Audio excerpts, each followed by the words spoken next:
What does it take to be a successful entrepreneur? A dangerous amount of coffee and a ton of grit.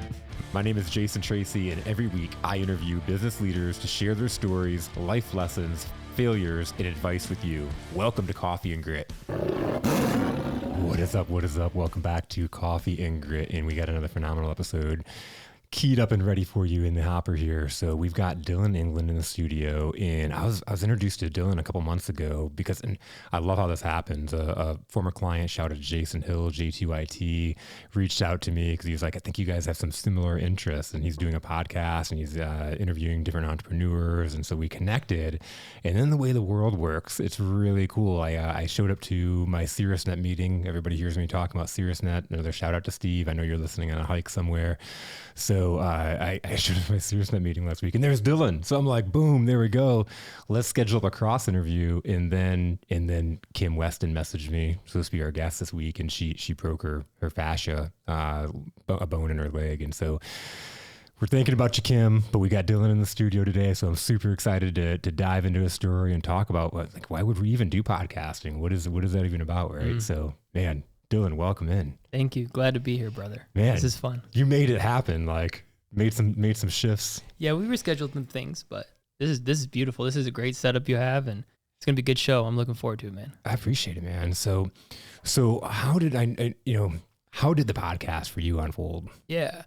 So we have a podcast. So we have a podcast called the Dillon England Show. It's on YouTube, Spotify, and I've been an entrepreneur for 5 years. Got married to my wife back in September of 2018. And I sold supplemental insurance throughout this whole time, and I met tons of business owners. And throughout the whole time of when you sell insurance, a good salesman knows how to ask questions, knows how to find what is his client's why, what's on their whiteboard of trying to figure out things. And so in the process of this over the years, I've gotten so much good, wise counsel from business owners, cool stories of how they failed, come back, and they've been all over the place. And I'm like, man, if I could only just hit record on half of these conversations, yes. I feel like a lot of people would get a lot of value from that. And so this past December, I said, hey, I'm just going to grab a camera. I'm going to text a couple of my mentors, text a couple of my business owner friends that I know. I'm like, hey, let's just talk. And if people like it, cool. If they don't like it, that's cool too. But I know that I've gotten value from you, and I'd love to have you on the show. And so since then, that's what sprouted the whole podcast idea. Isn't that so cool? We have a very similar story there. I was like, when I started my business, it was like going out and picking the brains of people that I saw going and doing the things. And it's the same thing of like, I was getting better as a human. I was getting better as a husband, father, business owner, like all of it. It's like, why don't we share this? And I literally started bringing a GoPro to my coffee meetings. That's awesome. It's crazy how sometimes just those small little concepts and ideas, just a GoPro at a coffee shop, right? And then just blew up into this for you. I mean, that's crazy. Yeah. Well, and so it's like marketing and branding, and then all of a sudden it becomes its own thing where this is its own kind of business, its own kind of thing. And as we were talking, it's like, we could do this all day, like with different spin-off ideas that we have. Oh yeah. We could talk for 5 hours today if we wanted to. I think with podcasting, especially the ones that are successful are the ones that like the host is the one curious about the questions. Like people can sniff bullcrap from a mile away. Absolutely. And so when you're not authentic and you're not curious about the guest, and like it shows. And so to me, the good shows, I mean, even this is why Rogan has blown up. Like Rogan, I mean, obviously Rogan was famous, which helps, but the reason why is like, he is genuinely curious on the questions he's asking. And you can see that when you watch any of his podcasts, like he's like in tune to his guests and he has really good questions. And that's why people like Rogan. They might not like Rogan, but his podcast is so successful because he just asks good questions because he himself wants to know more. And you share that with audiences and they can tell when a host is like that. 100%. Absolutely. I've alluded to this before in one of my episodes. So I've listened to podcasts where you can tell, and I've been on podcasts where it's the host show, and it's like the host asks you a question so they can respond. It's like, thanks. Okay, well, I shouldn't even been why here. Was like, I here again? Thank you. Yeah, I know. It's true. I love that you use the word curiosity though, like, because you don't hear many salespeople, you don't hear a lot of times when you're talking about attributes that salespeople should have, that they say you need to be curious is like that number one thing. Yeah. When we teach sales, it's like your curiosity / your discovery section of your meeting needs to be like 70% of the meeting. Where we can dive into sales talk. Let's dive into sales talk. So if you are listening to the pod and you're like getting into sales, want to be better at sales, in my opinion, why people fail in sales is because they're trying to sell something that they have no idea if the person across the table actually needs. Yep. Like, so if you can flip that and you can say, okay, let's forget the product I'm selling for a second. What does the person across the table need? And a good salesman will uncover that and be able to say, you know what I have won't help you. This will instead. But a good salesman starts with the questions. Hey, what's going on? What's on your whiteboard? Hey, what are you struggling with right now? Hey, what's life about? And then you can learn about your client, and then you can pivot the rest of the conversation however you want to. And so many people start off with just throwing up product information with people, and they have no idea. It's like throwing like 50 darts and hoping some of them stick. I'd much rather throw one dart and know it's going to stick. And so I don't know. That's my sales theory. Was that natural for you? No, it was taught. I mean, it was taught by a lot of my mentors. It was, I think, the natural knee-jerk reaction is just throw up product. Yeah. You know, but luckily I had a lot of mentors in my life, and some that worked with me, and some just that I met along the way, just teaching just the inquisitive sales approach, and it's benefited well. So how did you start that journey through sales? Like, you know, what was that? Where did you start? Yeah. So I mean, we can go back to when I was in high school. I knew it was kind of, some people are built to do sales, and not everyone is built to do sales. It's a grind out. It's a tough career. I mean, it could be very lucrative, and it could also make you broke very quickly. And so I remember back working at Steak and Shake. It was my first job out of high school. And I remember waiting, and I was super nervous. I was an introvert. Like I was an extrovert to people I knew. I was an introvert to any strangers at all. Like I did not, like I was like 10 asking my parents to still order from me, you know, like that kind of kid. And my dad's like, hey, you should just go be a waiter. You're kind, like you'll like it. And I remember how easy it was to upsell on milkshakes. Like it was just natural. You know, that's what we were taught to do, you know, back in the food business. You're like, hey, if they want fries, make sure they get cheese fries. If they want, you know, Pepsi, make sure they get a small shake. If they want a small shake, make sure they get a large shake. And I just remember how easy it was asking a couple questions to them and being like, hey, what's your favorite flavor? Hey, this. And by the end, I always knew I could upsell a customer. So that kind of gave me a little taste of like, hey, I enjoy the sales life. And what really opened my eyes was on my last day of Steak and Shake before I went to college, I had like half the restaurant filled with regulars. They knew it was my last day. Wow. And they all came to say goodbye. And they brought gifts for college. Cool. And it was like, there's a community built here. Like, sure, I was selling them food, but at the end of the day, like, they didn't come to Steak and Shake exclusively now just for the food. They came because they knew Dillon was going to give them a good experience. And they were sad to see me go. And so that taught me a really cool sales lesson, that sales is not just the product, it's the person selling the product. And that makes really where sales really comes in. You're not selling a product, you're selling yourself. So it started there. Went to college for marketing and sales, small college in South Carolina. And then I traveled 2 years on an evangelistic team. We went around the country, played Irish music for churches, did kids programs. Wow. Crazy little segment in my life, which was really cool. Really, really loved it. My dad is a private school principal, a guy from Aflac. Went to the school, tried to market it. My dad said, well, we're not going to offer that product now, but my son might be looking for a job in a year when he's done traveling. And so met with the guy, and that's how I started selling insurance. Wow. Yeah. So there's that connection with your dad. Yeah. And so then the guy was in Ohio and then got a promotion to come up here to Ann Arbor, Michigan, and said, hey, you want to come with me? I said, sure. There was a small church my wife and I were hoping to help plant. And so it all kind of just came together. And next thing you know, 5 years later, I'm still here. Isn't that cool how the journey just kind of unfolds like that? Yeah, it's cool. Before we get back at it, a quick shout out for our sponsor, Playbook Builder, powered by AI. This show has always been about giving the resources and the tools to small business owners in order to grow and scale your businesses successfully. And so I'm so excited to partner with a company that does just that. If you've listened and heard any of our guests, you've heard talking about building process, developing and training, building culture are all such important pieces in order to building a great company. Well, Playbook Builder, powered by AI, has come along and revolutionize the game on how you can do that for your team and people, whether you're onboarding new people, training and developing, continued training and developing, you're looking to scale your business or eventually sell, or most importantly, you're looking to build a legacy as a visionary. Playbook Builder powered by AI is able to solve those problems for you. For me as a consultant, I've been able to plug in, and it's so amazing for what I do for clients. I can now leave a legacy. And so, for example, I'm next week training a new hire for a company, and I've been able to build out the next month of her training program using Playbook Builder powered by AI. The cool thing about the AI, what does that do? What's the hardest part of building out a process? Taking the step by step and making it easy to learn. What the AI piece does is you can actually type in what process it is, whether you want to onboard, if you want to onboard a new employee, type in onboard a new employee and what type of industry you're in, and the AI will put together a foundation for you to build out your playbook. It is absolutely incredible. But don't take my word for it. Head on over to playbookbuilder.com, and these guys have set it up to where you can take this for a test run with no obligations. Plug in what kind of playbook you want to build. If it's a sales training playbook, for example, plug that in the description. And in the description, you can also put in what kind of industry you're in, and then hit generate, and it will generate a playbook for you. Impress from there, and you can take a 30-day free trial of the playbook system altogether.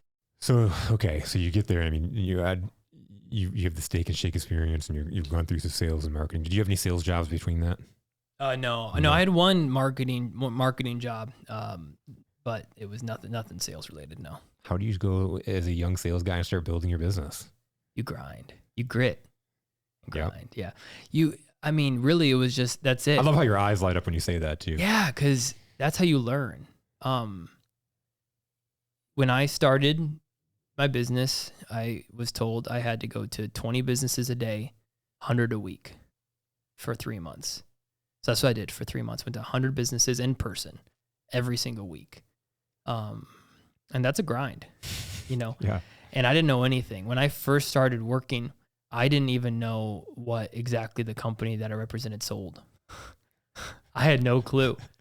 People kept talking about payroll deductions and this and that, and like I didn't even know what like a deduction was. I thought it was something on your taxes. I had no clue.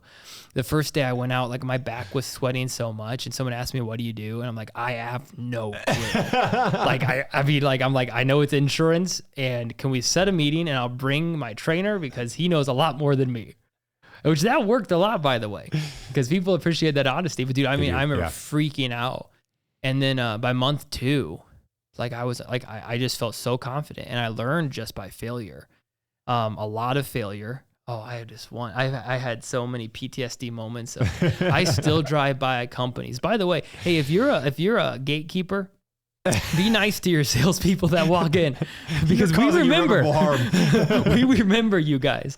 I remember one lady. This is like my first 2 weeks, and I'm like timid and kind, and I'm not busting in there. I'm like, excuse me, hi, my name's Dillon. Do you have time? Yeah, I just started this career. I just want to drop off some information. And she was in the middle of just smashing this Burger King Whopper, which, let's be honest, that's probably the last thing she needed at this point.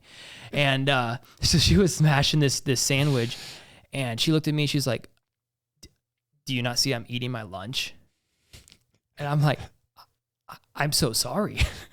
I'm like, I did be, and I'm like, I remember just beelining out that door, this lady hates me, because I was so new to it, learning that's just the job and that's kind of how it is. But I remember later with my wife, I'm like, we are never shopping there, by the way, just because of that experience, which is actually funny how that all works out. So then over time, man, you just learn how to overcome objections, but yeah, that's how you start, man. Do you sort of make it kind of a game? Yeah. I had to gamify. Yeah. What do you mean? Explain how you gamify. So you can I get better here? You set up goals and games around the actual job itself, around the actual sale. You set around a game around that. Mm-hmm. Yeah. Well, even within the game, starting with somebody else is helpful too. So what was instrumental to my success was there was another new agent that was hired about the same time as me that was grinding just as hard as me. Oh, and I didn't want to lose because I'm competitive. Yeah. So when I grind out 20 in-person approaches, I'm like, dang, I might as well do 10 more because we're on this group app. I'm like, Casey just did another 10. She just set another appointment. I can't. So that is really the game for me, was the competition with other people. So that's for sure. Then that helped me not quit so many times because I'm like, I can't be last. You know, I can't be second. I got to be first. Yep. The competition is something that drives me so much. And when you can literally like set that goal and make sure you're beating that other person, you know, it's a huge driver. Oh, it is huge, man. It is huge. I mean, I think that's where people are successful. The real competitors. I mean, if you played sports, and that's sidebar. That's why I think that every child should play a sport. Even if they're not naturally athletic, or at least not even a sport, but just something that teaches them how to compete.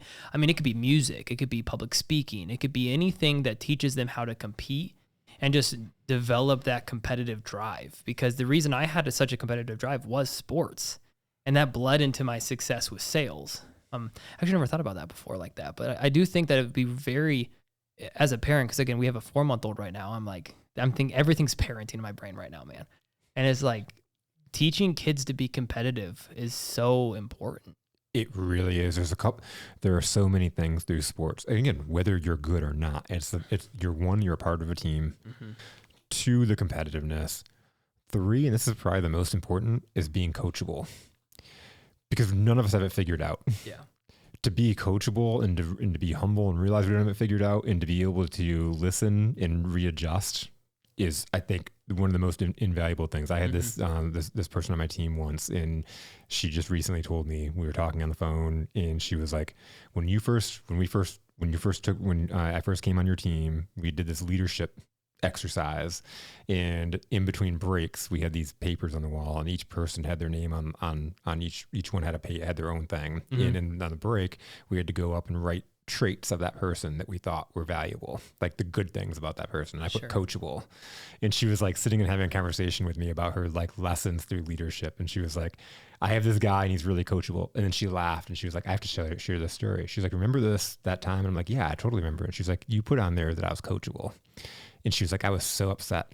She was like, I was shattered. She was like, I thought that you felt that I was so weak that I needed so much to learn. I didn't understand that coachable was actually a strength. Like a positive trait. Until I'm sitting here right now as a leader and being like, he's so coachable, and realizing how important that is. That's true. That's awesome, man. Yeah, being coachability is everything. And it's sad because a lot of times people throughout their career lose that. I mean, I can't tell you how many 50-year-old salesmen that we've brought into our organization that have failed, and there's a reason they're looking for their job at 50. Yep. And but for whatever reason, they think they know everything about sales, and it's sad because it's like these people have the potential to be great, and they can't get out of their own way. So if you're coachable, man, that is you could suck at everything. Yep. But if you're coachable and willing to learn, you could take over the world. I think if you have the desire to do it, and to your point, you go out there and you take that action over and over, because the other huge thing is like people will want the certainty. They want to read every book and know everything. Like you were like, I don't even know what I'm selling. What's a deductible? I don't know, but I'll get somebody on here. You went and you took that action and were vulnerable to fail or look stupid or whatever. But there's so many people, they're like, I'll wait until I have more information and I have more confidence to make that. That will never happen. Yeah. You'll never have enough confidence to do it. You've got to jump. Yeah. Confidence is earned by doing. And it's a learned thing. And I will add this, the reason why I was willing to do that wasn't because I was like special at all. I was getting married in 3 months. So like I started the career in June and I was getting married in September. And my wife wasn't from here, so she was in Virginia until we got married. So literally I had like 3 months to make this career actually do something before my wife was going to come here. I lived with my grandma for the first 3 months to save on, because like I didn't make any money. Yeah. And, but that was the driving force. It was my why wasn't to make a lot of money. My why was to provide for my spouse coming to Michigan soon. And I would have moved hell and high water to get that, and I would have done anything. You would have told me to dig in every single dumpster in Michigan. And I'm like, well, will that provide for my wife? I'm there, man, you know? And so like, that's why I did, 100 approaches every single week. And that's why it like, even though it sucked, like I grinded, it wasn't because I was special. There was an external force motivating that to go forward. But how important is that though? It's huge. You have to have that motivating factor. If not, you're waking up and doing calls, and then you start questioning, like, who told me to do this? Yeah, that guy's an idiot. Yeah, correct. Yeah, if you lose sight of the finish line and you lose that motivating that factor, man. I mean, salespeople can get into a dark, depressed place very quickly. Absolutely. You could be on top of the world and get in the dark place pretty quickly. Yeah. I'm so bad at that. My personality is one that I ride my highs super high and I ride my lows super low, which I've had to learn over 5 years to like try to ride the line in the middle. But dude, I'm so bad at that. Whenever, it's a really good month, I'm like, this is the best career ever, dude. And then it's like, I don't make money for 3 months. I'm like, why am I here? I suck, and trying to flatten that is been a process. It's been a process. But that's my personality, man. Cause I'm an all-in dude. And so when things don't go well, it is so easy just to lose that drive. That all in. Yeah. So what did you just like? You were talking about that why in that 3 months. What happens after the 3 months happen? How did you stay in it? How did you do the shift? Yeah, I cried a lot. I did, dude. My wife still tells stories when I'd come home, just like tears welling up because I just felt like a crappy provider. Like we made $300 the month, the first month we were married. I made $300 the whole month of September. And then October, same thing. At the end of October, I kind of closed a decent client. I'm like, okay, this is real. My wife got a job, which helped us limp through. And November was the same thing. But then December was the first month that it was like, holy grail. Like, what is happening? So that was the first month. And 1 month I think we made like $13,000 in the month of December. Which, when you're like 13,000. Yeah, literally. Like it was solely because the pipeline had just stacked to the point that everything just fell out at the same time. Yep. And I was like, oh my goodness. I see like this, and this wasn't even that hard. Like I've actually been doing the exact same things. I didn't do anything different in December that I didn't do in October and November. It just, the pipeline had filled it all fell out. And then I was like, this is crazy. Like, so that was when I was like, this is worth it. This is like crazy money. Like I said, my parents, very loving and giving, but small Christian school, like 80 to 100 kids from like K4 through 12th grade. Okay. Yeah. And so, we never wanted for anything, but it wasn't like we were like top of the food chain either, And so being able to make that much money in 1 month was like, this is like 6 months salary for my parents, like this is crazy. And then, let's see, then the following year, so January, February, March, we again went low, but we were like building. And then we were building to the point where I was offered a promotion 9 months in. My wife quit her job to work with me full time at about a year. So June, yeah. Wow. And we actually bought our house in that same time period. So, and we got married in September, and then by April we had a house, which is crazy. Wow. Yeah. It's like the consistency, because it's not like you did anything different in December. You just stayed consistent and stuck with the plan. Yeah. Yeah, that's it. And it's the compound effect. It pays off. It does. It is that simple. Like it is. I don't even have much to add to that because it is that simple. And consistency, like you have to improve, but if you're consistently getting better and then consistently just staying the course, like it will happen. It's not, the question isn't if, or it's the question of when. Like it will, like your pipeline will start releasing, but I don't know when that is. But I know the more that you add to it, the pressure builds and it will fall out. And yeah, I don't know. And it's that consistency of doing that, like you said, every day, because I've seen people, I've had several conversations with people in sales and entrepreneurship. They're like, I did that one day and it didn't work. Mm-hmm. Yeah. I did it one day every week for a month and it didn't work. Or I got some results. Yeah. Because you did it one day. You've got to do it consistently. Now, my advice for people getting into sales is give yourself a time target and then ask your mentor if that's fair. So it's like, hey, I'm going to commit to this for 2 years. if I commit to this for 2 years, do you think by 2 years I'd be able to see results? And if this career is for me? Yes, no. Hey, 6 months, 3 months, whatever that is, like commit to yourself. And then with your support structure, whether that's your wife, your kids, or whoever that are going to help you stay accountable to your goals, ask if that's fair. And then if you've done everything in your power and it's gone 2 years and you're still unsuccessful, maybe the career is not for you, but that's not your fault. Like you gave it everything to that point. That'd be a great question I'd ask him, like an interviewee or a mentor. It's like, hey, if I commit to this for X, do you think I'd see success? And then if they say yes or no, then go for it. If they say no, you should probably leave. You have your decision to make from there, right? Yeah. So if they're like, no, I still think you need more than 2 years. We're like, well, 2 years is a big chunk of my life. I think I maybe want to get to profitability after 1 year. But then it's just honesty with yourself. I mean, like starting a business, there's a stat that I'm never going to forget, but it's like, if you're starting a business, you're generally, if you can make it past that 3-year mark, statistically, you're going to make it. Yeah. Like it's like 70%, don't quote me on this actual thing, but 70% of businesses are going to fail within their first like 3 years. And then it's like, but if you can make it over that 3-year hump, you're going to make it. So that was the mindset I had jumping into this 100% commission field, which is pretty much like starting your own business with just a little bit of branding behind you. Yeah. So it's like, hey, if I can survive for at least 2 to 3 years, we're going to make it, and we're here 5 years later. So that's awesome. Yeah. So what do you do now? How do you continue growing your business? Yeah, that's a good question. Are you still doing the 20 calls? No, no, I should. I probably should. I probably should. Yeah, it's been weird, man. So COVID was bad. Yeah. So what I do is business to business, and so during the pandemic, everything was closed in Michigan. And we'll drop that topic there.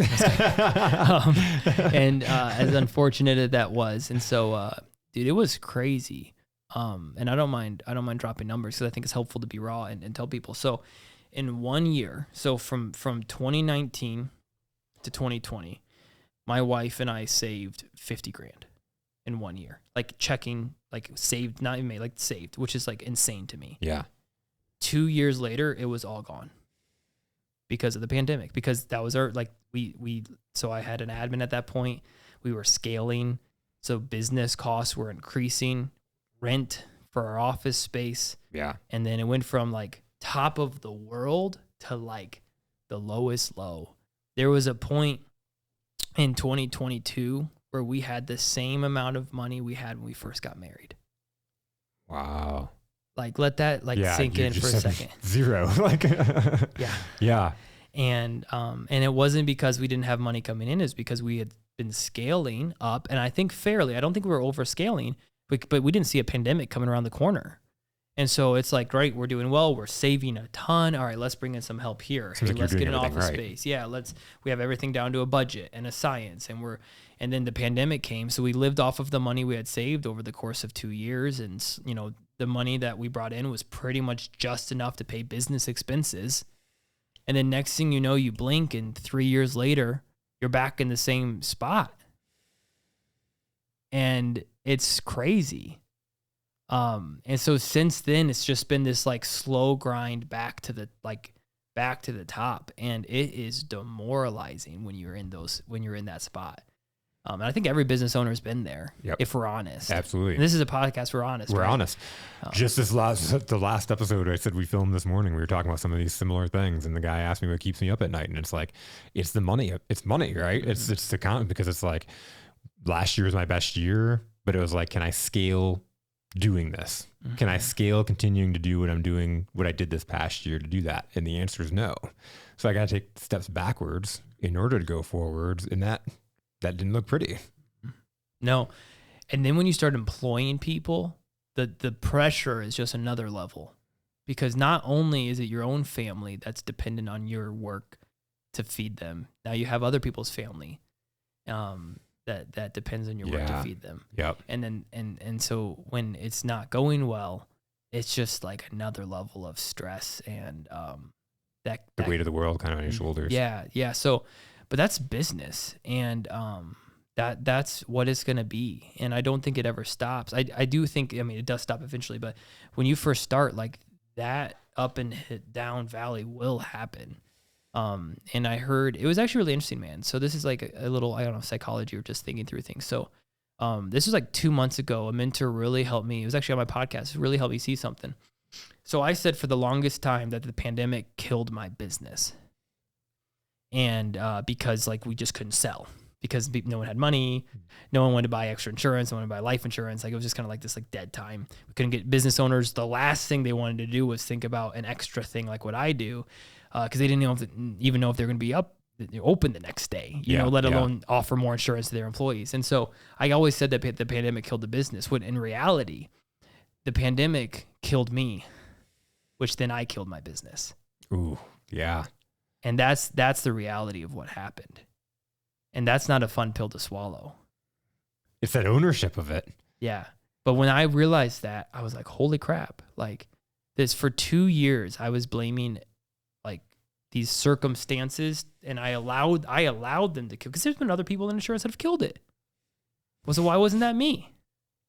Right. We went through the same exact circumstance, and that was a really eye-opening experience. So I'd encourage the listeners to, like, if you're pointing fingers at circumstances, maybe it's not the circumstance, maybe it's the person who's reacting to the circumstance. And that's a heavy thing to think through. But when I realized that, that's what really kind of helped us start climbing back. As I say, it's heavy, but once you let that sink in, it's totally empowering. Yeah. Because before you were giving all your power away, it was on something you couldn't control. Now, when you're looking at it like, I can control me, I can control how I respond to this. Yeah. Yeah. And for me, I mean, it's a stewardship thing. I mean, I think God gave me this business to steward it for the sake of his glory and the sake for my family. And when you allow these circumstances to have all the power, you're right. You feel powerless, and you're like, I'm doing everything, which you're not. I don't think I've ever met anyone that's actually doing everything. But yeah, I don't know. That was just a unique thing and a unique lesson that I learned, and it's embarrassing to tell, but it's the truth. And I think a lot of people could resonate with that. Absolutely. And thank you for being vulnerable and coming on and sharing the truth, because it is, like I say this all the time, stories are data with soul. When people can listen to that, you know, you can glean so much from it. And then also you can't put yourself in a better situation without being self-aware. Yeah. Yeah.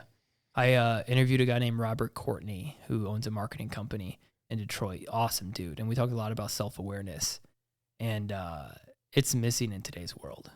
Like, I don't know if you're a Twitter or X person now. I'm not. Yeah. Okay. Or even Facebook or Instagram. And like very few times when you see an argument on Facebook is someone being like, you know what, I was wrong.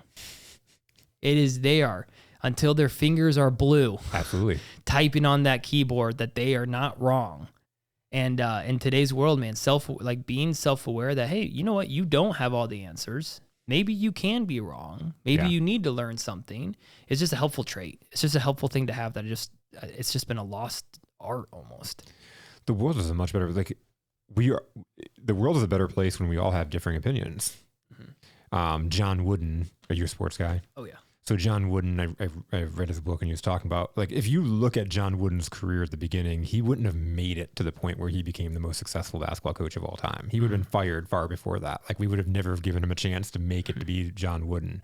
But he talked about the biggest difference between his losing teams at the beginning and becoming great was that he fired all the yes men coaches. All the coaches on his staff were like, whatever your idea is, your great idea. You got our seal of approval. And then he hired coaches that had different opinions than him and pushed him to see different realities and had clarity around different perspectives.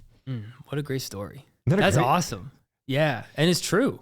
I mean, all of us live in self-built echo chambers. We do. And then a lot of times we surround ourselves around people that will tell us what we want to hear. Yeah. And it makes sense, right? Like, who wants to? Like, you know, who wants to surround yourself with people that are contradicting you all the time? Like, so it's uncomfortable. So it makes sense. But, you know, when I think of my friends, generally it's like, oh yeah, we kind of believe the same thing. And we kind of, you know, like and when you just never branch out into people that have disagreed from you, I mean, then you start not learning anything. I think it was Jordan Peterson who said, and I'm not going to quote him, and I don't know. I butcher quotes it. Yeah, I don't loosely said, but basically, like, to think you have to risk offending somebody. And I just thought that was just such a unique thing to say, like, even just to be able to think and talk through topics, you're going to offend somebody somewhere. Oh, man, absolutely. And so that's just, I don't know, it's a unique concept to ponder. I'm in a role as a consultant, and Rob, the owner of the studio here, as we were coming in, he pulled me in. It's like, asked if I had a couple seconds because we're working a mutual client, and it's a new client. We're a couple weeks in, few weeks in, and he just came in. He came in a couple weeks after me, and so we had this meeting today, and he's like straight up like just cold hard truths, and like speaking like Rob's like pulled me in just now. I was like, am I being too hard? Like, no, man, that's why they hired us. Like, if nobody tells them the reality of what is going on, they're gonna fail. Mm-hmm. They are paying us to tell them exactly what's going on, good, bad, and indifferent. And if you're offended by that and you want to fire me, then I'm gonna waste my time working with you anyways and be frustrated. Yeah, because I mean, honestly, you beat me to it because I probably should have fired you as a client to begin with. Absolutely. Right. Absolutely. Yeah, that's true, man. I think we live in such a soft world that you can build valuable friendships by just being raw and shooting straight with people. And if there's people that aren't willing to take that, then you don't probably want to be around them anyway. Absolutely. And the ones that do respond well with an ounce of humility and a little bit of self-awareness, those are the people you probably want to build in your circle. Yeah, I love it. It's like, it's the growth. Like, again, when you're around people, they may not have the same, they have maybe different opinions, but they're also willing to be open, receptive, and growing. The curiosity. I think having that curiosity is just a huge underrated trait. Yeah, I agree. Yeah, I think that's how any friendship starts too.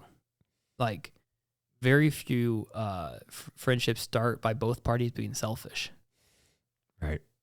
I use dating as an analogy a lot when we talk about sales, because we think about, you talked about like throwing all the stuff at the wall or thinking that you have to do all the talking. And it's like, to put that in perspective, the salespeople I work with is like, if you go out on a date, and you start telling the person, like, if I'm sitting across from a woman that I just met, we're at dinner, and I'm like, if we got married, we'd have the best looking kids. And we did the best support group. My parents, they're amazing. Wait till you meet them. They're phenomenal. They'll watch our kid no matter, during the week, and we don't have to even worry about it. We can go to work and we can do these things, and life is going to be great. I've got a great support team. I've got a great product. I've got a good job. My car is nice. Like, let's get married right now. Like, she's going to excuse herself to the bathroom and run. Yeah, excuse me. She's out. Yeah, you're eating by yourself, brother. Yeah. So think about that from a sales standpoint. Yeah, I mean, dude, what a great analogy. It's true, man. You do that too. And that's what everyone does to a business owner. And that's what I'm saying. Business owners are sitting there like, you don't know me, Yeah. Like, you're on LinkedIn. Yeah. Like, LinkedIn was my platform. I preached LinkedIn to so many people. And then with podcasts and everything, I kind of went in some other platforms, and I'm still on LinkedIn, but I'm more getting spammed than anything on LinkedIn. And it's like, there's so many, you name the company, marketing, VAs, whatever. Like, now I get emails, calls, and messages on LinkedIn. It's just a spam. I know so many people in those, and I have relationships with so many of those, with people in those areas that I know, like, and trust. And so you just send me an email about how you can solve all my problems, and you don't even know me. Yeah. Let's not take that approach. Yeah. I mean, just the other day, literally I got a job offer to be an engineer. Great. Is there on the job training? It literally said, like, we viewed your profile and we think you are perfect for their software and an engineer analyst position. I'm like, dog, I do insurance. Like, the only thing I engineered was this outfit today, and it was barely successful. So, like, I don't think you want me at your company. That would have been hilarious if you had the time just to show up for the interview. Oh man, I should. And what if I got the job? Like, I don't know. Just show up and collect the money. I don't know. Yeah, like, they hired you, and that's their bad. They're like, Dillon, you're really bad at this. I'm like, dude, I told you that in the interview, and you still hired me. I asked specifically if you were going to train me on how to be an engineer.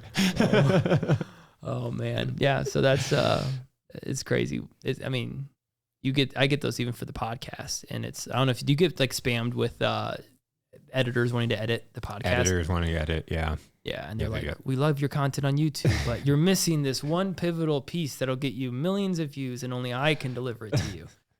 And I'm like, it's like the, like, and they spell your name wrong. Yeah. You're like, you know, by the way, pet peeve, people spell my name Dillon, Dillion, all the time. And it's like, I can understand you spelling it Dyllan, but Dillion, it's not Dillon. Dude, I'm talking like all the time. Like business owners, clients, That's so funny. everybody's his name. They're throwing the I. I think it's just like Iowan. It's just a classic, like, you know, nation, or like TION. It's just a classic thing, but yeah, Dillon. So if you want to just piss me off, just text my name, just Dillon. I'm going to add a text graphic spelled that way over this segment. Please do. Please. Oh, thank you for that. At the beginning of the conversation with Dillon England. Oh, hilarious. So anyway, there's that. I don't know why I shared that, but it happens a lot. So how are you with what you were doing with your business? How are you serving businesses right now? Like, you know, what's new and on tap in your business? Yeah. So we realized so to pick up the story we were left off in 2022, when we were like, oh yeah, we broke, you know? Yeah. We were putting all of our eggs in like the one basket. And so I asked my wife, I'm like, hey, if you could do anything, what would you want to do? And we talked for like months, and eventually she's like, I want to do real estate. I'm like, great. Like, let's do it. Because at this point, like all we know is commission work at this point. Like outside of those first like 4 months, we don't know anything else. And when you get a taste of that freedom, it is really hard to jump back into like, I'm going to go get an hourly. Mm-hmm. Yeah. And so when we thought about it for a long time, but we were scraping by enough to be fine. And so my wife jumped into real estate. Then I added a life insurance brokerage. So that's when I started England Insurance Group. So England Insurance Group is kind of like the parent to like all of our different stuff that we do. And England Insurance Group, we do, you know, life insurance, we do supplemental insurance, we do health, like a lot of different stuff through different partners. We do pretty much almost everything. And when I did that, that's when everything started to kind of like excel. What I wanted to do was figure out how I could create I'll backstep. People that own a lot of companies, so investors. The smart ones will invest in a lot of companies that help each other out. So they'll invest in 5 different construction companies, but with 5 different construction needs. And then those 5 companies will be feeding leads to each other. Yeah. It's like, hey, we do flooring, but then our other company does drywall, and then our other company does roofs, and then our other company does plumbing. Yep. And that's why I was trying to, that's what, okay, how can I do that with insurance? How can I start multiple facets within my insurance business to feed leads into the different sects of business? And so that's why I started the life insurance brokerage. And so we have our supplemental side, which then can feed leads into our life side, which then can feed leads into our, and so that's why it's like, hey, if this isn't a good fit for you, we also offer this. And so now our core business has just blown up, because I think, and starting to blow up even more. And it's been still a pretty slow year. Last year was a good year, and this year's kind of started off slow, but our business is going good. But I think it all started back when I started those small extra things slowly, and we're just kind of feeding those leads among the different companies. Well, could you talk about that curiosity, and you're sitting and you're discovering and learning about your people, and then you now have more vehicles to serve them, so you can facilitate those leads, because in a natural conversation, of course they're going to do life insurance, or maybe then they're selling a house, or you know, whatever. You're leaning into their life. Yeah, correct. My trainer when I joined was talking about how you really don't want to be a vendor, you want to be a partner. And when you sell one product, it's easy to just be a vendor. And so the way you combat that is to build a network, right? With SearsNet or BNI. And so what we've done, so if you go to our website at englandinsuranceGroup.com, it'll say that we do a lot of stuff that we don't do, because I have an Our Partners tab. Yep. And be like, well, our partners do this. So if you can come through us, and you know that we're going to send you, if we don't do it, you're still within our umbrella of trust, and we're going to send you with a couple of partners that'll take care of you just as well as we do, because they're under our umbrella of trust. And so that's how, if you're in sales, man, build that network that you can be the go-to point of contact. Absolutely. Yeah. If it's not your product, who cares? Eventually it will be your product. But if you can just play the connector, man, your business is gonna blow up. It's huge. Well, and so I think about like our SiriusNet group that we were talking about, and we have a lot of people in the home services industry that are in that group, and they've kind of formed what you're talking about. Yeah. They're not the same business, obviously, but you have a house washer, you have a landscaper, you have a junk removal, you have a house cleaner, you have all these different things. And when they're having those conversations, they can just place them naturally. Edit, sneeze. That was for you. I just want to give you that warning. Appreciate it, brother. Big dog. That was a big one. Just welled up from the pit of my soul. I could just feel that thing building. Or you could keep it in. I mean, I don't know. That was it was smooth. Well, you'll have to tune in on Thursday morning at 5 a.m. on all your favorite platforms. Is that what we post? Is 5 a.m.? 5 a.m. Is that like an analytical good posting time? Yeah, we want to catch everybody going to work and everybody waking up. We'll talk about this later. That's good. Yeah. Mondays or wait, what days? Thursdays. Interesting concept. Every Thursday and on YouTube. Jason Tracy has a channel on YouTube as well. This is on Apple, iHeart, Spotify, Google. Just plugging all these for you while we're here, Jason. Man, I'm loving it. That's good. Look at you, man. You're awesome. Thank you. Thank you. Yeah, I love it. I got to get this guy over in my office. I love pulling him in. I feel like Howard Stern, and like he's my male Robin Gibbons. Appreciate the asterisk there. That's awesome. Appreciate the asterisk. I don't remember what we were talking about. That's great. That's great. We were talking about podcast bloopers and editing. That's why I sneezed. Do you remember what we were talking about? Yeah, we were talking about the I was talking about the SiriusNet group and how the home services, and we're talking about basically the passing of the. Yeah. I think if you could just find like 2 to 5 people, your life's set with business, like the right people. And then you just pass those referrals amongst the crew. I mean, that's all you need. It's huge. Yeah. It's making sales easier, because we can talk about the grind and making cold calls and knocking on doors. And I think all of that stuff's important. And I'll tell all my clients, I'll teach you how to do that. We'll set up processes. I'll make it easy, a little bit easier. But you can like 3D, 4D that situation by going out and strategically building relationships with people that are coming across your clients anyways. And if you have a good relationship with them, and why wouldn't you then refer to them? You can build strategic partnerships that will feed you business. Yeah. So like a section of my business, and like what I was just talking about, what I do with Rob is I work on my consulting side is referral only. Like I only do it based off of somebody refers me somebody, and I got to meet a certain criteria, and they have to be on a certain thing. So like, but I just drive that by building relationships. I don't have to go and sell individual clients. I don't have to go and like meet individual businesses out in the community. I just build the relationships with people that already know those people. Did you start by trying to build individual like businesses, or have you always just played the referral game? So I did start with trying to build and I still do that on a different end, but on this, I was working with a client and I was helping them build their strategic partnerships. And they were like, they were talking about this certain sector of consultants. And have you ever heard of EOS? Yeah. So EOS, people on EOS. And so they were talking about implementers and integrators and how those are good sources of referrals for them. And I'm like, tell me more about these people. I'm downloading oh, and okay. This is awesome for me. Like, this sounds great for me, because like the problem I was having from a consulting standpoint is I'm going in to help companies with their, put their sales on steroids, like develop their processes, train their teams, develop their people, that kind of thing. And then we get to a point where their sales has outdone their operations, because, they're not growing their operations, and now we can't sell anymore, or we're over promising, under delivering, and creating a bad situation for the business, where being on EOS, that everything is kind of being worked on, and I get a foot in the leadership team to where I can bring these things to light. Yeah. Shout out Mike Gruley. He's my EOS guy. Mike Gruley. Oh, that dude's great. Mike's awesome. Yeah. Yeah, so he's an EOS implementer. We had him on the show, and we just talked leadership coaching for an hour. Super awesome. It was awesome. Yeah, EOS is great, and you're right, that does happen. That's like there are so many consultants that are great with sales coaching, and they blow up the company in a good way, right? But they don't scale in the back end, and they don't grow in the back end like they need to. The consultant does his job, he steps away, next thing you know, they're calling 2 years later, hey, we lost everything we built because we weren't ready to handle it on the back end. Yep. Yeah, and that happens a lot.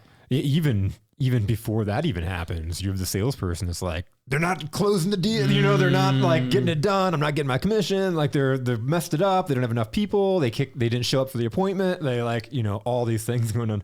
Like you're the salesperson that's the face and the voice of these customers. Making these promises too. Making these promises. Now they're being held accountable and sweating it out because the company's not perform, you know, so that happens. And so to be on a different structure like that, it's just made my job as a consultant so much easier, and it qualified it to a different level that I know that they're good companies that want to become great. You know, they're on a system and a structure. Sure. That's awesome. That's awesome. But so that was just, that's the beauty of learning while on the job. I've learned so much from working with clients and from being a consultant, being curious. And it's like, I'm going to steal that idea. You know, that's great. I'll implement that myself. Yeah. Ideas are free. Ideas are free. That's the fun. Again, one of my favorite parts about coaching and consulting is I do get that energy back from people. Like, and it's even the things like, you know, I asked you, are you still grinding it out? And you're like, I should. And it's like, why did I stop doing that? You know, like I'll be working with people. It's like, they're like, this is working so well. I'm like, yeah, it does. Why did I stop doing it? I know. It is true. I think you get, I think part of it's just like, you feel like you should be past the point of not having to do this anymore. I think mentally you're like, oh, I've been in business for 5 years. I shouldn't have to do what a first year does, you know? And I think that's been like a little bit of my battle, which is so stupid. Like it's so childish to think that way. But I just think that is what a lot of people think. Yeah. But I also think it's to be fair, it's also not necessarily the best use of time. Like when you can learn how to network, it does function a little bit better and quicker a lot of the times. And it's like networking and connecting with people, building relationships, and you know that whole know, like, trust, and that thing. But then going back to what we originally started talking about, podcasting, not just podcasting, but content. Yeah, getting content out there, because that does the work for you in the background. The big thing for me, and we can talk about curiosity, right? But when you're going on a sales meeting with somebody and like it's an equal, they want to know about you just as much as you want to know about them. And so it's a 50-50 thing. I said an hour meeting, and, you know, 30 minutes of it is me trying to get to know them and 30 minutes of them trying to flesh out who I am. After I started creating content for a while, something really cool started happening. I'd go out to these meetings and somebody would start telling me a story, and it would remind me of a story that I've told or a story that's happened to me. And I start saying it, and they're like, yeah, I know. That's why I called you. I heard it on the podcast, or I heard it on the video you put out, or I heard it on whatever content I put out there. They heard the story that I had said. Wow. And so what was happening more and more is I'd go out and people weren't asking me about me. I didn't have to go stand up on the soapbox and tell my story. They didn't have any questions for me. So I got to take that whole hour and focus on them, just asking them questions and understanding, how can I serve them? Can I serve them? Yeah. Do I know somebody that's a better fit? Yeah. I mean, it goes back to just like people buy from people. Like when they buy into a person, they're going to buy pretty much whatever the product is. It could be a little bit more expensive. It could even be a little worse of a product. And they're going to forgive a lot if they like the person selling it to them. Absolutely. And so if you make content that people can find out who you are and answer that question ahead of time. And it's like, hey, they find, you know, your podcast and they're like, man, Jason seems legit. Like, I don't think he's going to bullcrap me throughout our sales meeting. Just that alone is huge. Is trust. It is. If you can build a little bit of trust with your clients before you even get there. I mean, holy crap. I mean, go back to LinkedIn or Facebook, man. If you could post just a little clips of whatever, who knows what eyes are going to see those? You know, one person shares it and they have another 1,000 connections that have just seen you talk in your face. And even if they just see your face a lot at networking meetings, they're going to come to you like, you look familiar. Yeah. You know? How many episodes have you done? Oh, not much. We've done about, we tried to do 2 a month. So I think we're at like 15. Okay. Something like that. Yeah. Yeah. Yeah. So you're probably above 80% of the people that start podcasts. Yeah. Like we've done more than one. What's the average, Grant? How many podcasts do people do before they quit? We say if you can get past, I say everything after episode 3 is prep. You know what I mean? Like everything before episode 3 is prep. That doesn't count. Yep. Like if you can get through 15 or 20, that's usually the break point where you've decided to commit to this. Okay. So that's normally where, of course, you know, then I'll say that we'll get to episode 16 and it craps, you know, whatever. It just depends on the show, but right around that area is usually where that happens. I was wondering, it was just that consistency of doing it, but like, I had a point to that and I can't remember what it was. Yeah. I also know it's like 100 episodes. You're at like the top 3% of podcasters. It's a stat. I don't know if that's true, if you know if that's true or not, but I just heard that the other day. Yeah, I've heard something. I don't have that in front of me, but it's something similar. And this is what is this, 132 for Jason, I think. Yeah. So wow. We're up in rarefied air, my friend. Top 3% right here, it's brother. just the consistency. Yeah. It's going back to the consistency of even grinding out and networking. Like we talk about the pandemic. I'm a speaker. And so a big section of my business was getting paid and going out and doing speaking events. Well, that shut down. Right. And so that's gone. And then you don't even have that opportunity to get better. But not only did my own podcast, but I went out and I got on so many other people's podcasts because it was my way of marketing and branding. And what happened through that is I became a better speaker. Yeah. I told my stories better because I've practiced over and over and over and over again. It's a consistency. Yeah. Where do you want to take this? Or like the podcast? Like where, if you could, because there's different goals for everybody. Like, is this goal for the podcast to eventually become a money maker, big money maker in and of itself? Is it always just been marketing for your consulting agency? And if it stays there, you're content? Or like, what's your goals here?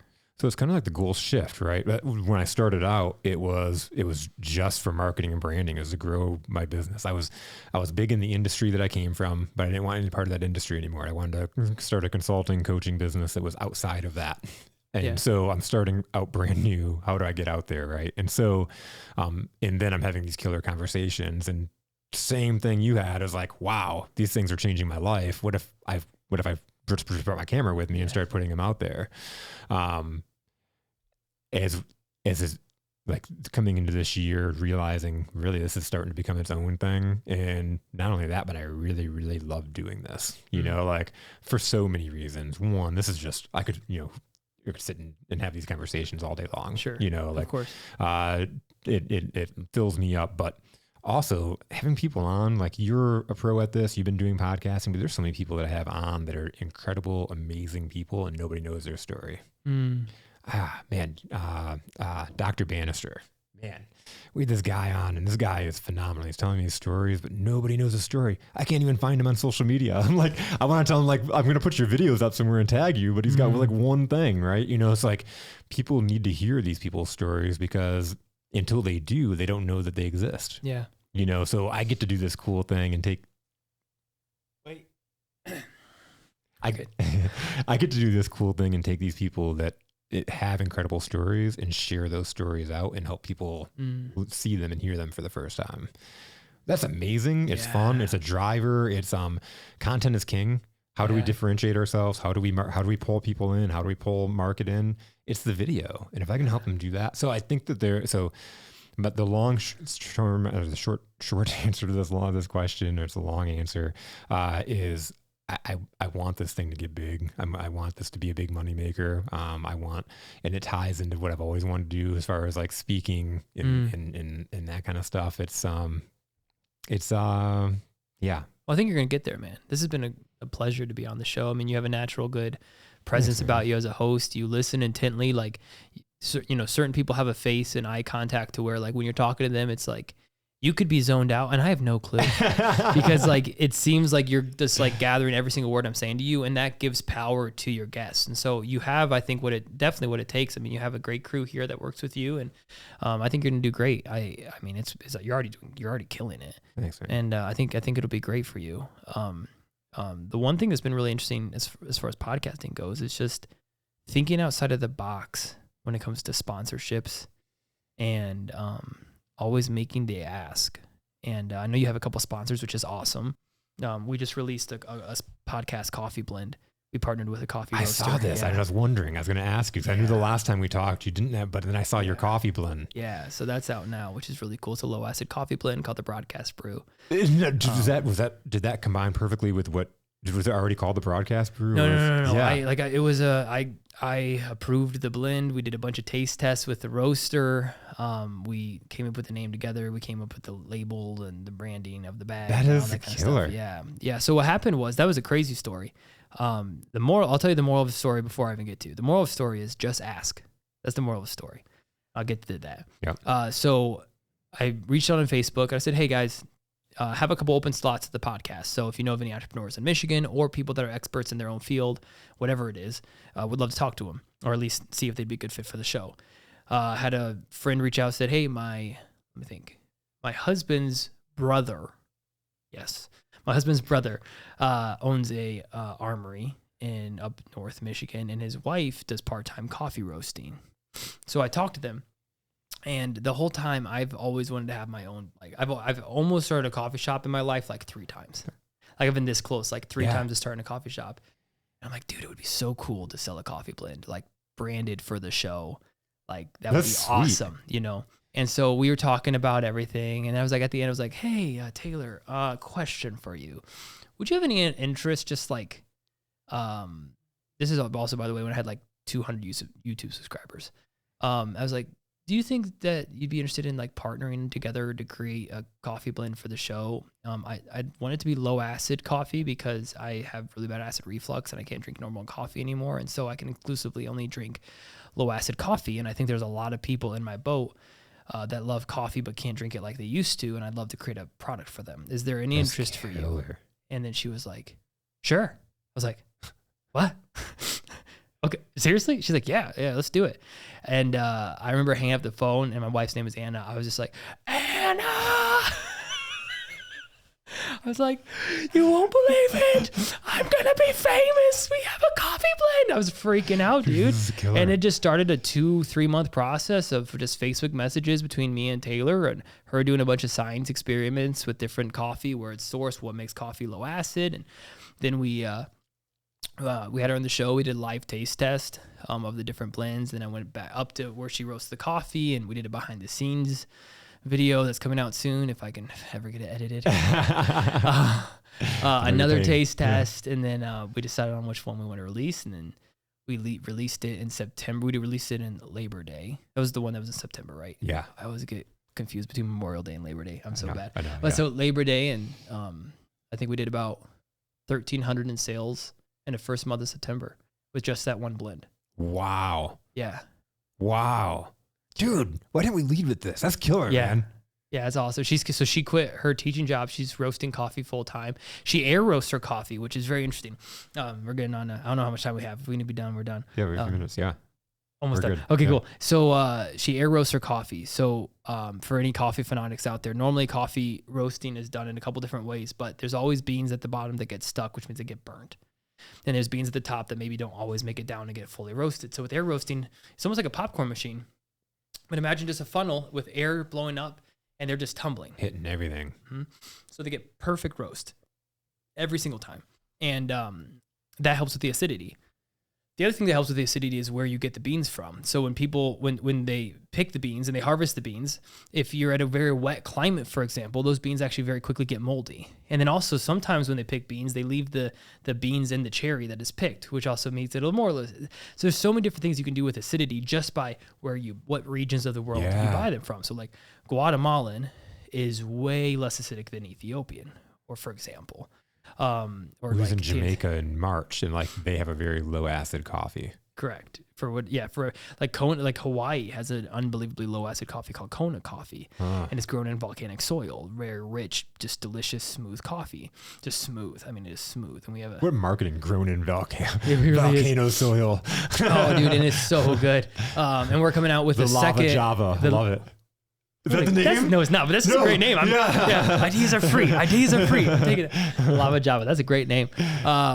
So anyway, so it's just been crazy, man. So like I went from, I got paid my first check from those coffee sales. Dude. Friday. That's so awesome. And it was like, I just got paid for making content. And it's the creative ways to find it. Yeah. And it wasn't even ads, it wasn't ads from YouTube. It wasn't merch.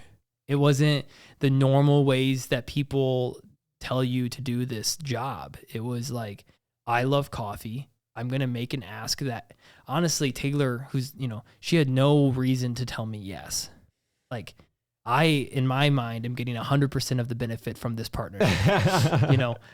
She might be viewing it as like, she's getting a lot of views, and like, so now if you actually look at my YouTube shorts, it all says like brought to you by Cool Beans Coffee. Yeah. So like she's getting a bunch of, views and eyes on her stuff that she's never had before.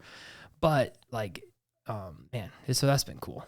That's been really cool. So cool. I'm so glad you brought that up because I've been watching it on your page, and I was wondering like, is this a brew made just for the show? Yes. Like, because of the name, it made me think that. So, yeah. And on the bag, when you buy the bag, on the top, it'll have like Cool Beans sticker, and it'll have the Dillon English Show sticker. And on the back, it'll have a whole story about our partnership. It'll be like, this blend is brought to you by the Dillon England Show, who interviews entrepreneurs in Michigan. And then on the back, it'll have a QR code to our podcast and QR code back to our website. That's genius, man. Yeah, it's really cool. Here I am with coffee and grit. I didn't even think. You should amazing. Do it. Reach out to Taylor. You should get like a coffee and grit blend. Yeah, you should see if she'd be interested. Yeah, I mean, I could definitely connect you guys. Connect me. That'd be amazing. Yeah. Grant, we're getting our coffee. Dude, I'm thinking about names already. All right. Yeah. Eating faces. I don't know if we got to mix that. Lion's breath coffee. Oh, lion's breath. There we go. That would be amazing. I'd drink it. But lion's breath. I got you on tape saying that now, so you have to if we do it. So. I drink it. I drink it. I drink it. That's gonna be our commercial. Just Dillon, I drink it. I drink it.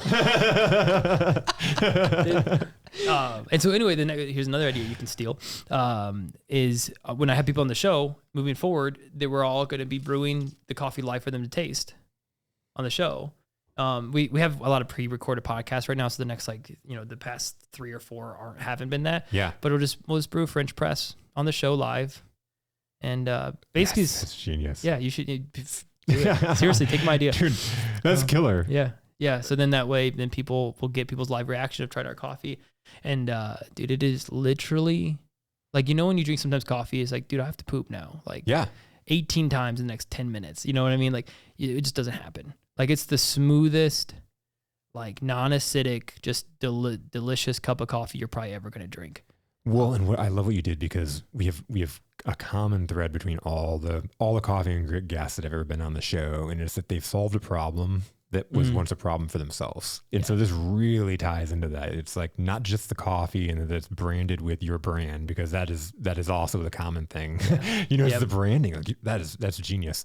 But then you're serving other people that you like yourself that suffer with acid reflux and can't drink coffee the way they used to, and you went out and solved a problem. And that's why you talk about the riches and the niches. This coffee thing I think is going to blow up for you. Yeah. I mean, this is just step one. So the master plan is to eventually, so to give you, I don't know how much you know about the coffee business. And do you know what white labeling is? Yes. Okay. So white label is basically where you claim that you made the brand, but pretty much it was made by somebody else. Yep. And you buy a wholesale Which from them. And most of American products. Like everything. Yeah. Right. Yeah. Thank you, China. Just kidding. And so for eventually it would be for me to just 100% have my own coffee store and then use Taylor. And she already knows this, so this isn't shocking to her. This was our plan from the get-go, is start here, eventually use her as my white label roaster, and build a Dillon England coffee company eventually would be the goal. Brick and mortar place. Imagine a coffee shop where then you'd come and do podcasts from the coffee shop, Dude. Fun stuff. Yeah. That is fun. Yeah. So it's the eventual goal. I love you have insurance in the group and all that stuff, but this is fun how this whole other thing is unfolding and where that could go, and it ties into that dream of opening a coffee shop that you've always had. Yeah, it's a blood. Do we have another hour, guys? Because I feel like we're just about ready to diving into a the really whole cool new shit. segment. That's probably going to be way more interesting for the average person. They're like, coffee sounds fun. Insurance is boring. Oh no. But come to the coffee shop, you can get hooked up with supplemental insurance. And No. Okay, imagine this is a coffee shop idea. You ready for this? Imagine this. Imagine that you had a coffee shop where if you were a business owner that, let's just say, were a young entrepreneur that didn't have a space to meet people, but you could call a coffee shop ahead of time, and you had, let's say you had the business gold package, to where when you showed up to the conference room, the barista already knew the person you were meeting. You knew what their picture was. You knew what their name was. Greeted your guests by name. Walked them to the conference room that had muffins, pastries, coffee, pre-set up, PowerPoint on. Like the best presentation. We would partner with every young entrepreneur to get the best presentations to their clients possible. And you call us ahead of time, and we make sure the only thing you have to think about is doing whatever business presentation you have. Everything else is covered.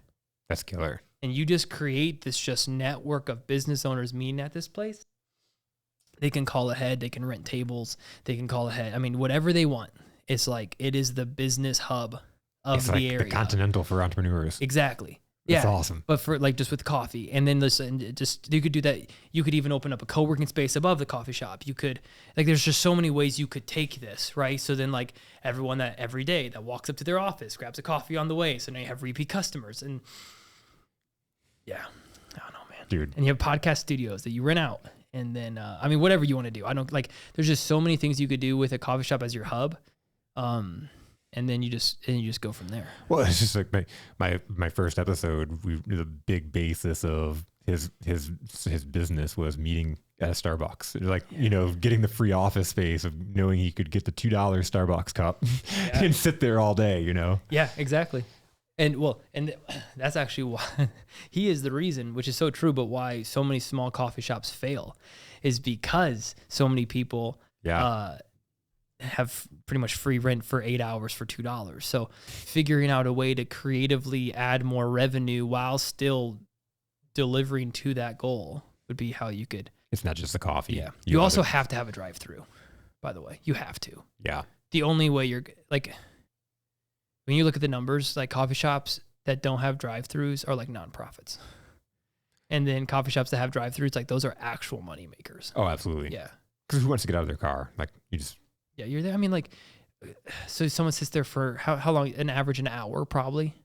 If you go to a coffee shop, yeah, you spend $4 per hour. How many seats do you have? Maybe 20. If you're packed, that is. Yeah. Like that's not a good profit margin, And so. Well, but we live in Michigan too, and so like in the middle of winter when people want to get their coffee, it's so much easier to drive through the drive-through than get out of your car, get snowy, whatever. Yeah, and it opens up a whole new clientele. It opens up the clientele that just wants to get coffee on their way to work. They don't want to get out of their car like year round. But that's when your coffee has to be good. And I'm not going to say the name. There's a local coffee shop. I'm going to use local within the hour radius. So that way you have no idea who I'm talking about. But there's a local coffee shop that I've been to one too many times. And it's just like, dude, like the coffee's not good.